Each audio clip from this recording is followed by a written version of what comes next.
84 The teachings of the Lord of the Second Coming. Section 6 The period of preparation for the advent of the Messiah. And the period of preparation for the second advent of the Messiah.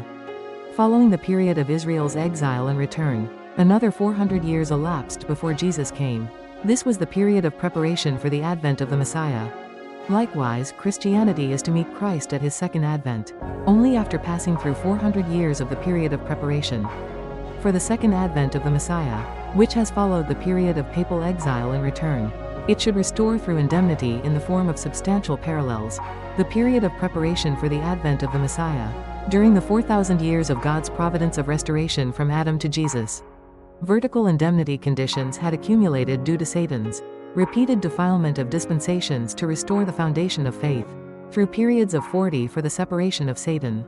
The period of preparation for the advent of the Messiah was intended to be the final period of providential history, in which all these conditions would be horizontally restored through indemnity.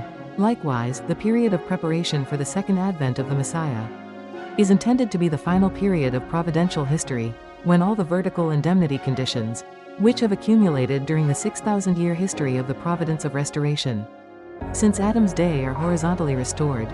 Upon returning from the Babylonian exile, the Israelites established the foundation of faith by repenting of their past sin of idolatry, rebuilding the Temple 15 which had been destroyed by King Nebuchadnezzar, and reforming their faith, based on the Mosaic law under the guidance of Ezra the scribe.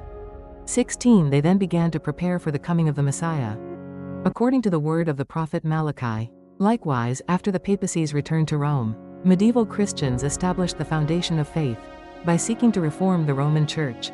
These efforts culminated in the Protestant Reformation led by Martin Luther. This movement pierced the gloom of medieval Europe with the light of the gospel and pioneered new paths of faith.